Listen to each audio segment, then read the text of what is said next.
Hello, welcome to the Tell It Like It Is podcast with Alexi Bailey. And we have with us today Maria. How are you? Good. How are you? Thanks for having me. All right. I'm very excited to have you today. And let's just jump right in. So, basically, the main thing that I really wanted to do is have really nice conversations with people.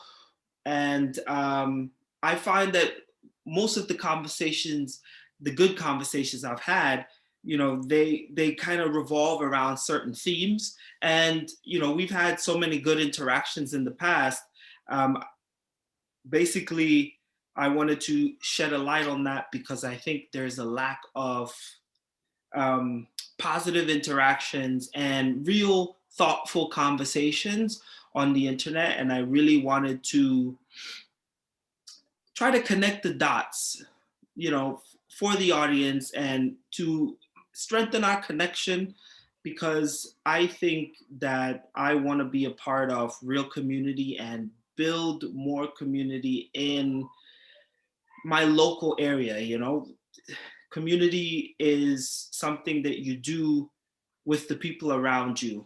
And I feel like we're getting more and more isolated, more and more busy, and it's a big struggle to really hold it all together.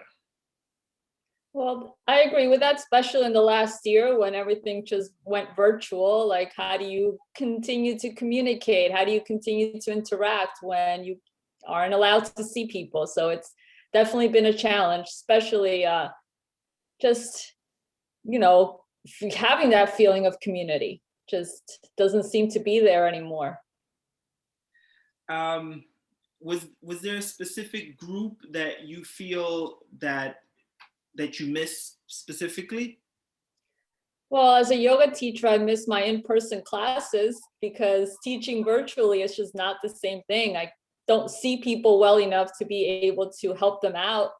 And people try to interact with each other, but you're not in a room with each other. You're in a computer screen and you look like the Brady Bunch because everybody's in little boxes. So you just lose that sense of community. I mean, the way I look at it, I feel like it's like sunlight. It's one of those things where you can go a day inside and not really realize it, but after 6 or 8 months, you start to feel it, right? The sun, it's like vitamin D. It's good for your mental health, and it's like it's one of those things that humans need to function. And when when you have a cold winter day and it's the weather's bad outside, you're trying to avoid the elements, so you stay indoors, and then you start to feel it at some point. Well, I've always considered myself an introvert and kind of like not really social, not antisocial, but just not really social. And then after the lockdowns happened, I was by myself for the first 2 months, and I was like, I need to see people. I need to go out. And then they closed the trails, so I couldn't even go on walks and be outside and just say hi to people walking around. And it was just really weird. And I realized, yeah, how much that community matters. Right. So, were you talking about the DNR, the Canal Trail? Well, everything, the whole entire state, all the trails, the beaches, everything was closed off. So you couldn't go anywhere. Yeah. I mean, people were still like walking outside and those kinds of things. Thank God. At one point, we even had a curfew. Like that was like crazy. I know. I couldn't deal with it. And then I did find a full-time job that I've been going to since May. So that helps. And it's in person, but it's just a couple of us in the office. So at least you're going somewhere, you're seeing somebody, and it just feels like real life as opposed to just being behind a computer all the time. I mean, I think that was, you know, o- obviously you need to get paid, but I mean, I think that was a godsend, you being able to have that in person.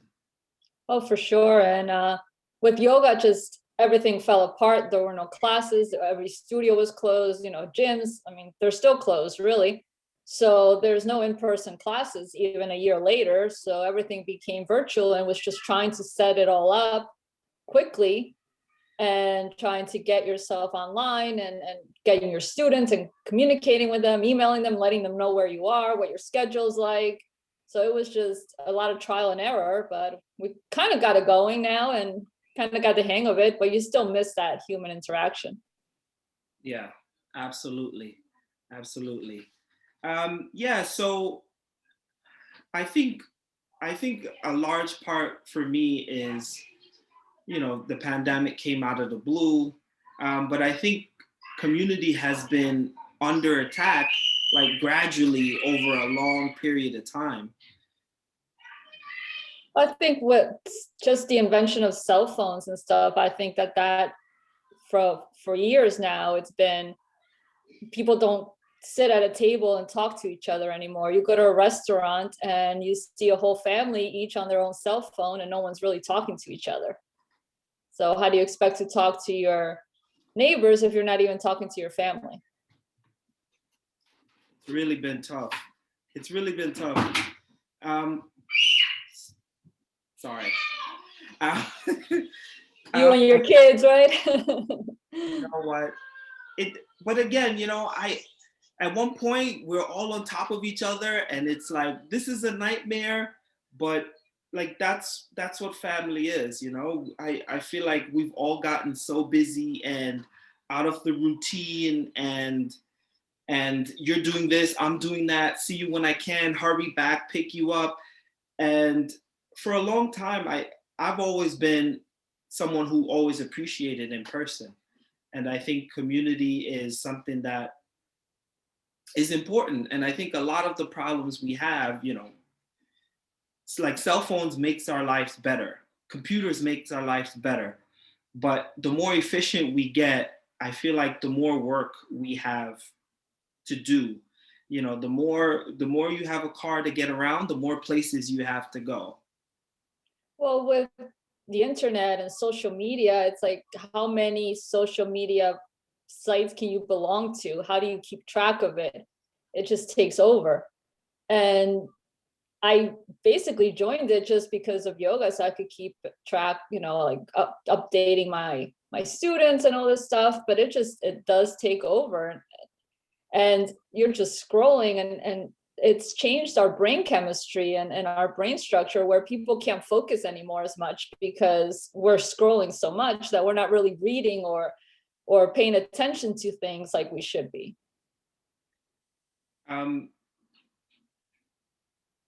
Has it been the has it been effective for your yoga? Yes, I ended up teaching in various places. I taught at a conference in Colorado a few years ago. I was teaching at a studio. I was running a teacher training at a studio in Wisconsin, and it's all people. I've been to Ohio teaching, and it's all people that I've met through social media. So it's definitely helped me in that way, and I also stay connected with those people and students that I've met in those trainings. So it's definitely helped me in that way. But so you have to take the good with the bad. How do you manage it? Well, after about when I go to bed, I just put my phone on airplane mode, so I don't get any notifications. I don't get anything. It's just off, and I don't turn it back on. I mean, my phone is my alarm, like kind of everything, but I don't turn it back on till I wake up in the morning and try to limit myself how much I go on Sundays. I try to do internet, well, at least social media free Sunday. Doesn't always work, but I try. So like I'm like, okay, Sundays I am not going on any social media, and it helps. I get these weekly reports. Do you get those, the weekly reports of your screen usage? Oh, I don't have that set up. I don't know if I turned it on by accident or intentionally, but once a week I get that weekly report, and it's like I don't even want to look at it. It says I'm averaging something like 5 hours a day, and I'm just like, that's so scary. And you don't even realize you're doing it, right? You just, oh, I'm just checking for 5 minutes, right? And then it becomes half hour. It's usually when I'm doing something else, right? Like I'm on the phone while I'm doing something else, and I don't feel too bad about it because like sometimes I'm on the phone playing music, so it's like my radio, my TV, my communication device. It's like 100 things at once. Yeah, it's true. I try not to do that. I try to still listen to my iPod instead, and my CDs. Sometimes I pop in CDs, being old school here. I have a huge CD collection, but like I also have Spotify, and like for me to go look for the CD, put it in, play that song, take it out, and like it's easier to just put it on Spotify. It is easier, but then you start to depend on that stuff. Make it a little more challenging to actually go and get something and do it. I totally am.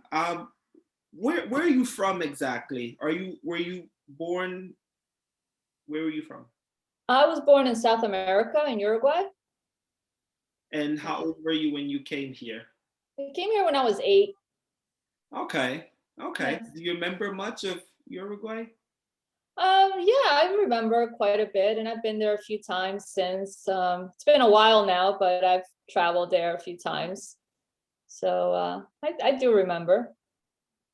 I'm Jamaican and I love Jamaica. But one of the things that I still fantasize about is the old way of living. You know, those big pots, the wood under the stove, and like just that old way of living when, you had one TV with only one channel. Um, And it would turn off at like 10 o'clock at night, right? exactly. Like all of these things that like when I tell my kids now, they're like, oh my God, what, uh, you How'd know, you live like that? it was just a way, and I'm reminiscent about that. And I think at some point, I think there's something amazing to live the old way, just living off the land, no Wi-Fi, and just, that kind of thing. Well, sometimes I say to myself, it's tempting to just move out into the middle of nowhere and just live, off the grid, self-sufficient as much as you can, and just exist with nature and just get rid of all your apps, all your phone, your computer, everything. But unfortunately, we need it too. It's like we've made it into a necessity. I mean, like my family's from St. Mary, right? So where we live in St. Mary, when you went into town, like there are people who didn't have a phone in their house. So they would have to like go into town and use like a call station, so you can still have call stations and internet stations. So if you need to use the internet, you need to make a call, you just go walk down to the call station. But it's one way of living that I really like. Some How people, long have you been here? it's been forever. I came here in 94 and I was 13. So I've gone back a few times, but it's the thing is the whole world is kind of moving in that direction, right? It's not just it's not just America, but those places are behind and it's not as widespread as it is here. Like your employer expects you to have Wi-Fi. He expects you to give him your phone number and like, oh, I need to call you just in case. Like, what if I don't have a phone? We're just in this place now. Yeah, I've noticed that my parents, they have a cell phone, but they don't have they don't know how to use email or any of that stuff. So it turns, whenever I try to set up something for them, I have to give my email address. I have to give my phone number, and then everything comes to me, and I'm like, no, I'm not the person. It's my parents, but they need that information in order to set things up. So it's challenging when you don't have that. You need it right now, and that's the sad part. Like we're moving so far away from just give your phone number and address, and that's all you need. Why do I need to give my email address as well? So I think the thing is, we're moving so fast. The average person is keeping up, is doing what they're told they have to do to survive, right? And no one's really having a conversation like, is this good for me? Like, is having a cell phone good for me? But you just need it, right? So things are moving so fast that you're just like, all right, I need Wi-Fi, I need a phone, and it's that kind of pace. So I think a part of what I always try to bring up is critical thinking about all of this stuff you know, that we're under. It's like you have to, we're going faster and faster, and just, is this good? No, I don't think it's good, especially like you said, we're going so fast into it, just jumping into technology. You can't even keep up because it's like, what's the latest thing? And then when you get that latest thing, well, something else came out the next week or the next day or whatever, and you can never keep up and it's impossible. So for you, I'm assuming this is where the yoga comes in. Uh, yeah, I mean, the yoga comes in a lot of things, but it's definitely helped me to step back from things like that, step away from the phone for Sundays, and then do other stuff. And it's just, it does help. And it does help me to focus more on things as opposed to being 100 places at once. Now, when I moved to Princeton in 2016, I was coming from New York City, and I was like going 100 miles an hour in New York City. And I was smart enough to say, I need to kind of slow down and get back to the basics. So, when I first came here, I like jumped into a new job. The kids weren't settled. My wife had a new job, like everything was new. And I ended up going faster and faster and faster. And by the time the fall came, I was completely like burnt out. Everything from moving, the new job, new kids in a new school. And I was like, so that was around the time, like in the fall, that's when I started going to the Y. And that was when I connected with your class. Well, that's I'm glad that you connected with it, and it's good to see you there. Well, when I was able to see you there, but hopefully we'll be back and We you can definitely find that will connection. be. Yeah. My mom was telling me that Biden said we're all going to have the vaccine will be available for everyone by May 1st. So I think by May 1st there'll be less excuses to keep things closed. Hopefully, yes. We'll see how the things develop. So I'm very big into yoga, and not just the movement, but the mindset of yoga, and understanding the being present in the moment, mindfulness. Can you say a little more about the physical, the mental aspect versus the physical aspect of yoga? Well, yoga isn't really about the physical aspect. It started when it did start, thousands of years ago. It started with meditation and going into the mind and trying to find enlightenment. And the poses only came about maybe 120 years ago, really. There were very basic poses before then, where it was just to sit in meditation. The whole purpose was just to sit in meditation so that you could be comfortable. So you did some stretches to learn how to sit in meditation.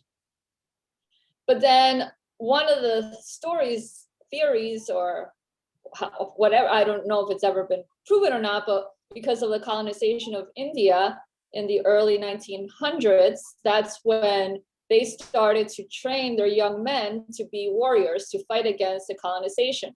So they started to say, oh, this is yoga and this is part of our practice, this physical part of it. So they started to incorporate gymnastics and all this stuff into it so that they can train to fight. So that's how it became part of the yoga practice. But originally it was all about the mind and the breath. So what we brought here to the West is basically the physical aspect of it. When I started yoga, I started when I was like 18, and I started with the philosophy. I started reading books about it. I started to just get into different religions. I was studying Buddhism, and I was just studying like different religions. So that's how I found yoga. And I grew up in Newark, so inner city, there's no yoga studio there. And so I bought a book and I just started practicing at home with a book, the physical parts of it. But the book also incorporated a lot of the breath work and incorporated a lot of the other stuff. It wasn't just the physical part of it. I don't really get into the physical part of it till later on. So it's the breath and the meditation part of it is the yoga. Is yoga associated with a religion? It's not a religion, it's a philosophy. But it's based on Hinduism, Buddhism. So, but it's not a religion, it's a philosophy. Can you say a little more about that? It's open to anybody. You don't have to believe in anything or any particular, god or goddess or whatever to practice yoga. Anybody can practice it. It's just focusing on the breath. It's focusing on meditation, but it's based on the culture, which is the Indian culture. So it does have aspects of the religion, because you really can't separate a religion from the culture. So it does bring the practice part of it into it, but it's just there is no religion to yoga. I think, for me, yoga has always been something around, like far away. And I think yoga was something like you saw skinny people who were in shape, like doing moves and those kinds of things. Like, I know now, I can tell you that yoga is for everyone. And yoga is, but I mean, I think most of us saw yoga as something, kind of like an exercise thing that flexible people kind of do, kind of thing. So, well, it was always seen as the white girl with the ponytail and her Starbucks. That was, that's what yoga became. But I think a lot of that has to do with social media. Right. And what should we be what is yoga trying to teach us? Unity, community, and just to be true to yourself and learn who you are. And it doesn't matter where you come from. We're all humans. We're all here. We all experience the same feelings, the same emotions. And it doesn't matter where you are or, your upbringing. It doesn't matter where you are, wealth-wise, if you're, poor, rich, it doesn't matter. We all have the same human feelings and emotions. And the whole point is just to bring that out and make us more connected to each other. So when we're practicing, so yoga is a communal thing. Right. I mean, so here's my thing, right? I'm a person who's very big into community, bringing people together, being in community with people around. And I find that, like we started talking about, is that community is something that it's not so easy, right? You don't find 50 people gathering together, inviting more people, just having community, like, hey, let's just eat together. Hey, let's do yoga. Hey, let's have a picnic. Why isn't that happening naturally? Because people aren't speaking to each other in person, which goes back to the whole social media, internet thing. And the media itself, like we just get, we go and watch the news and everything's horrible and everybody hates each other. So we are afraid, I think, of speaking to other people. Like, just go and talk to your neighbor, and who cares if you have different opinions? You can have different opinions and it's okay, as long as you get along and they're good people. And I think we're afraid of different opinions right now, and we're afraid of bringing things up, and we're afraid of talking to each other. Maria, that's exactly what I'm feeling. And that's the whole energy behind the whole podcast. So before, you were saying, what is it about? It's about that, like, and bringing that out and kind of fleshing it out, having people do the self work, look at themselves, look at their lives, look at the way everything's going. And, I'm turning 40 this year. And when I was planning my life as a young adult, I knew I wanted this house. I knew I wanted a family. Um, and community building wasn't like it the first thing on my mind. I think we're so focused on survival that community and community building is something that, like, oh yeah, if it happens. And I find so many people are so focused on making it that 15, 20 years go by, and they may have their immediate family and a handful of friends, which like starts to dwindle, and it just becomes the norm. Well, you can't have like a full life without a community. We are a communal species, we are tribal. And whatever your tribe is, you need to find it. And that's how we survived for, all these millions of years as human. We survived because of community. And now we are living in our own little bubbles, and community is becoming not important when that is what our focus should be. So am I missing something, or like, do you think everyone's aware of this, or do you think we're all losing out to something, and we're all like me, wishing it wasn't this way? I think people are aware of it, at least on a subconscious level. We may not necessarily express it or even acknowledge it, but look at the rates of suicide, depression, how many people are on medication and going to therapy.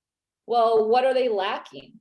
Like, why is there such this epidemic of sadness, of drug abuse, of all this stuff in the world, especially in more developed countries? Why can't we address what the reason for that is, which I think has to do with the lack of community, the lack of connection with people. So do you think it's coming from the media? I think it's coming from everywhere. So what decisions have you made about the way you're going to live to not be a part of the problem? I try to reach out to people, to actually physically hang out with people, and not just texting or calling or whatever. Even calling, like how many people do we call? We just text people now. We don't even talk on the phone. So I try to make plans with people and just be more aware of when I'm not doing that, and just trying to say, hey, you want to hang out? You want to go on a hike? Especially now that the weather's getting nicer, just to be out and talking face to face with people. Exactly. So, like, you've summarized everything, and definitely, keep me in mind on your friend list for people to call, because I need a friend. I need face-to-face time. And that's one of the big things with the podcast is we kind of semi knew each other, and the point of the podcast is to really pull in the people who I want to be close to, or who I think get it. I think a lot of people, like you said, we all know it on a subconscious level, but I think we're so busy trying to achieve things and saving for it. I think most people I know, their main focus in life is setting up retirement. And we don't even know if we're going to get there. No, I'm serious. Like, they're working as many hours as they can. I mean, if they haven't owned their home, they're like almost there, trying to own their home, saving for retirement. And it's like, if I can see you for 1 hour at once every other month, that's pretty much like, and I don't know, it's not enough for me. And it's so normalized that I feel sometimes like maybe I don't get it, you know? I think a lot more people than you think feel that way. Just most of us don't admit it. Yeah, that's exactly what I'm saying. They don't admit it. Like I feel like I'm asking them to do something and they're like, no, like I really have to get ahead, you know. And these are people who I think are doing very well, better than me. So then it causes you to look at yourself like maybe I should be like, am I not working hard enough? You know, like because these people, you know what I'm saying? Well, sometimes if I have on the rare occasion where I have a day off, because I work a lot teaching classes and do full-time job and all that, I kind of feel guilty that I don't have something to do. And I'm like, okay, I could go for a walk. But it's almost that feeling of guilt because you have a moment to yourself. And I think that that's sad that that's what we have to live. There was John Lennon said, a, a day you enjoy wasting is not a wasted day. I do like that. Yeah. Yeah.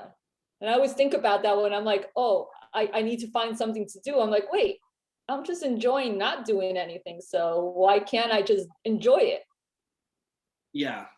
Yeah, I'm in that boat, but because I have kids, I feel like I should constantly be trying to teach them something or take them to a museum or let's go here, let's do that. So, yeah, like there's the days when I'm like, all right, let's just do nothing. But I think that's what the pandemic has done for most of us. It's, you know, it shut down a lot of those things that we distracted ourselves with, and we really got back into the simpler things. Yeah, it's definitely been an interesting year for people and for me. So I've learned a lot. I've just been in my head a lot this year, and it's definitely been a year of growth. So I appreciate that, you know, and we have to take the things that we can, even out of the bad, and just appreciate and have gratitude for things like wake up and say what you're grateful for this day. Even Gratitude. if it's just, oh, the sun is out. I'm grateful that it's sunny out. Absolutely. Absolutely. Um, would you mind saying more about the self work and the growth? Well, I broke up with someone in January and then the lockdowns happened in March. I moved out and I was by myself going through this breakup in March through the whole pandemic. And it was interesting because I had to basically learn how to be with myself. And it taught me who, you know, learning who I am again because you lose yourself. And after being with someone for like 12 years, you just kind of have to find yourself again. So that's part of my growth right now, just finding myself. So you said January, not January 21, you mean January 2020. 2020, yeah. Okay. So it's been a full 12, 13 months. And what was there some unexpected work was there some unexpected learning that you found? Just how many parts of myself I had lost along the way and that I didn't even remember, like things that I used to enjoy doing that I was like, oh, I haven't done that in a while. Why haven't I done that? So it's just finding those things again, those hobbies or interests that I kind of put aside.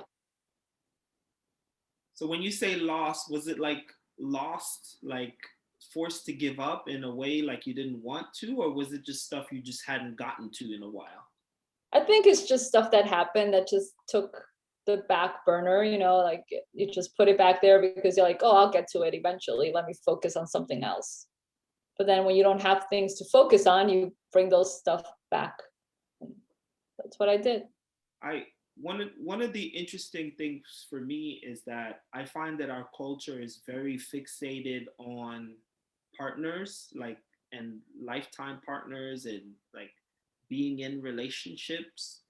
Um, I find that it begins to take over and it becomes this thing like people view single people in a negative light, like oh they're single, like as opposed to you know like something's wrong with being single. Yeah, it's true. We're just supposed to always be with someone. And I decided, I was like, I'm not going to date for at least a year. So I just gave myself a year to just be by myself. And it's been good. It's been good for me. So I think, yeah, we need to change the narrative of, well, maybe sometimes people do want to be by themselves. And what's wrong with that? It should be okay for you to want to be by yourself. You're not weird. You don't have issues necessarily. I mean, some people might, but you don't have issues necessarily. You just kind of okay. And why can't you just be okay?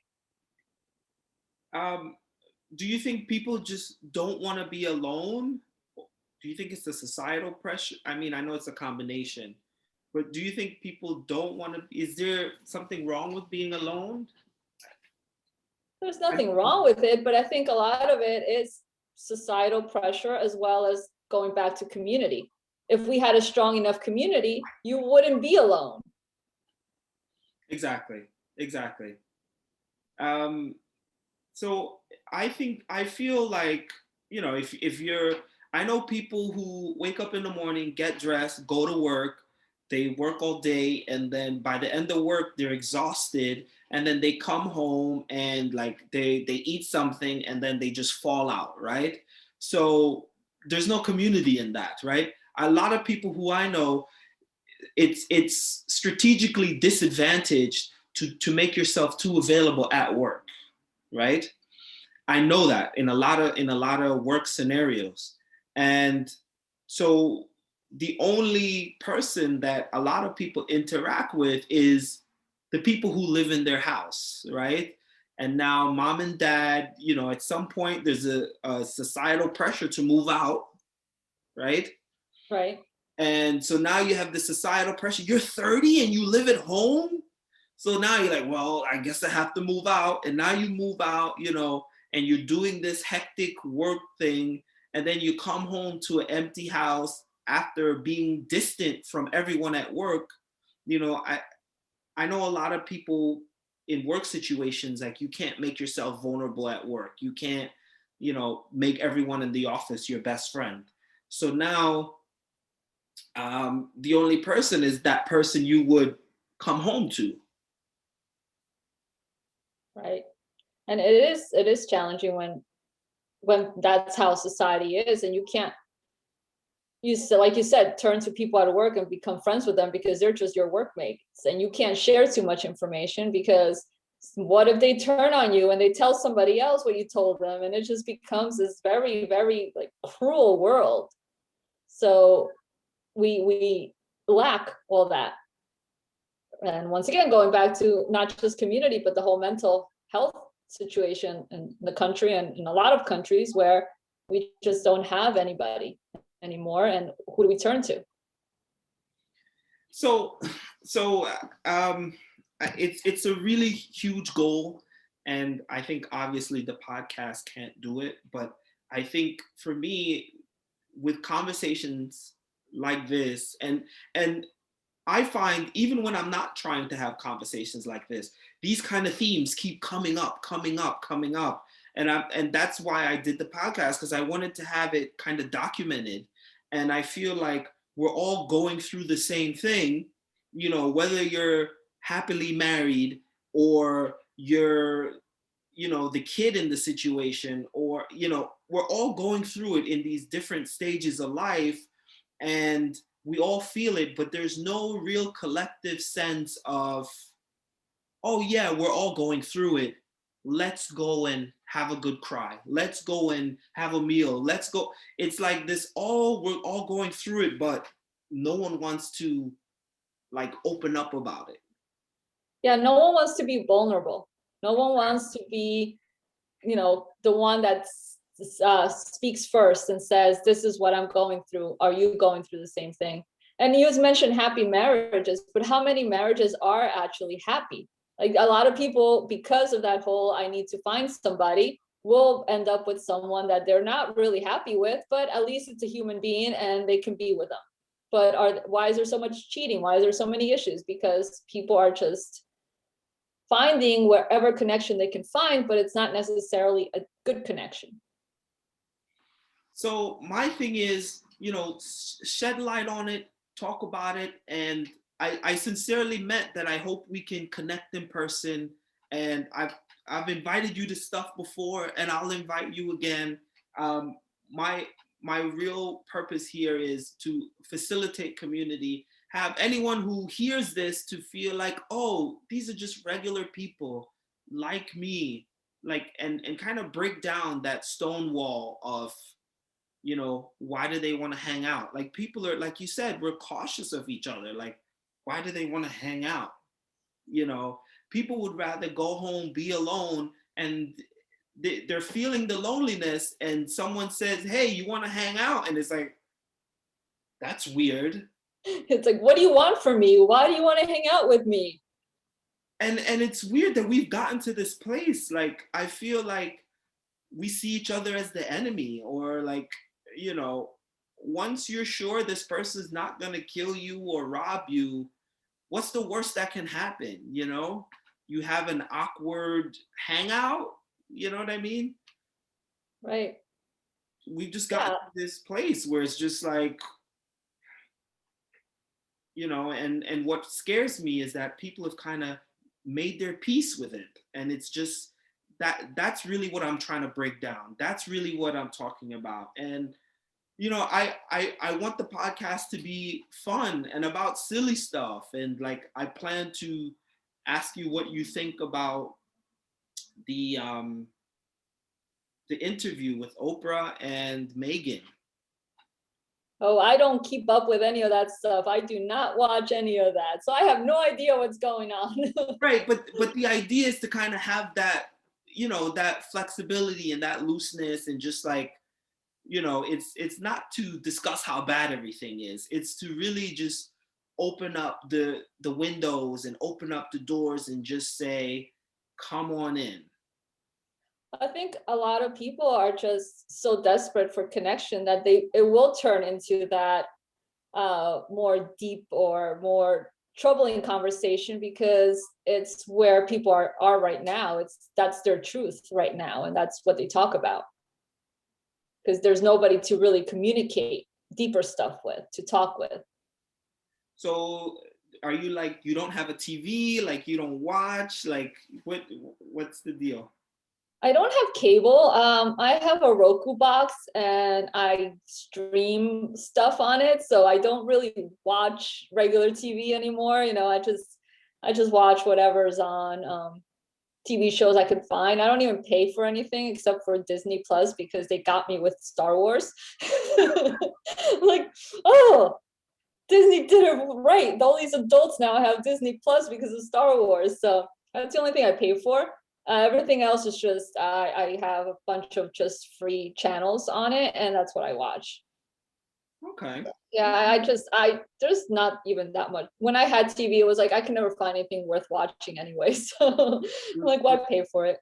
It's like a million things on and nothing to watch. Exactly. Are you not into the royal family? No, No relevance? no. A lot of people are obsessed with these things. My mother is. She was always like telling me, "Oh, did you see what they did?" I'm like, Who are they? I have no idea what you're talking about." But has she gotten to you yet? Because this Megan interview was like a big deal for a lot of people. No, she's older and deaf now, so she's and not really all, as aware of things as she used to be. So Is she no. nearby? About 40 minutes away. Okay. Well, what about your dad? Yeah, he's there also. They're still together. Taking care of each other. Yeah, That's a beautiful thing. yeah. They've been together. Well, they've been married. I don't even know, over 50 years, 52 years or something like that. So What did they do work-wise? my mother was a seamstress, and my father worked at a factory. He was they used to make cabinets for different companies. Like they actually made the guitar for the Hard Rock Cafe in what do you, Nevada, over in yeah, Oh, okay. Nevada. Yeah. They made like the giant one for outside, you mean? Yeah, the one that goes on top of the hotel. Oh wow, that's Yeah, fan. that was yeah, so they used to work for big companies and stuff. Did your mom teach you to sew? Not really. She tried, but That's one of those things that's also like going out of style. Like, sewing, being able to sew, like, you get a rip in something and you're like, if I can't take it to the cleaners to sew it, I'll just buy a new one.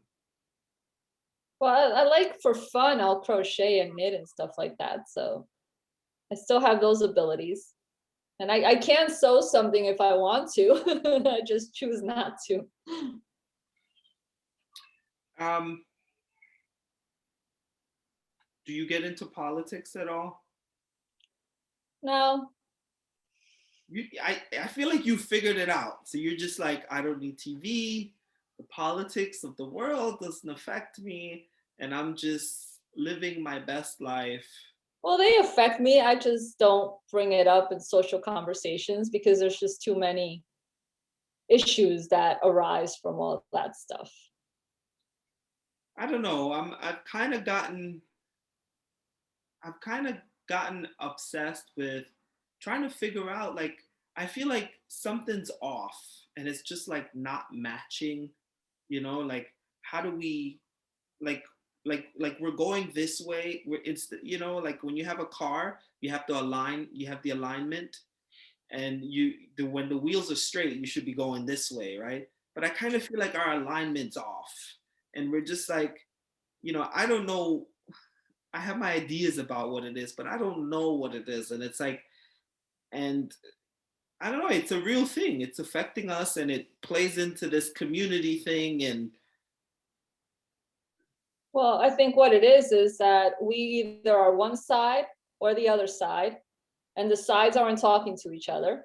They're just arguing with each other and telling each other off and calling each other names, but there's no real communication. And I'm in the middle. I'm an independent. So I'm seeing it. I feel like I'm watching a tennis match. The left said this, the right said that, and I'm just in the middle, like, can't you just have a conversation? And no one is realizing that the people in charge, whatever side they're on, they're in for themselves. And that's where we need to realize they're in for themselves. We need to come together and figure it out because they're not going to help us. so the people who we're electing are in it for themselves. Yes, And and we're electing them hoping that they're going to do right by us, but they do right by themselves, for exactly. themselves. And they're being rewarded by big companies, corporations, and private interests. And we're electing them, but they're really working for private interests. Yes, exactly. And the left and the right, they they they pretend to argue and do this tennis match thing, but in the end they do what the private interests reward them to do. Well, I think one side tells what their side wants to hear, the other side tells what their side wants to hear so that they get the votes. But in the end, they're working behind the scenes together. That's my thing. Like, if you ever been speaking with lawyers, right? They're in court, they're opposite, one has one client, one has another client, and they're arguing and they're telling each other how this client is wrong and that client is wrong, whatever, right? So they're pitting people against each other just to win the case. And then after the case, they're like, hey, how your kids doing? Hey, I saw Johnny playing soccer last week, hey, how's his team doing? And they're like best friends. And you're like, wait a minute, you were just like at each other's throat for, to get your client to win. And then behind the scenes, you're in cahoots. Exactly. And I think that that's the same thing with government. Exactly.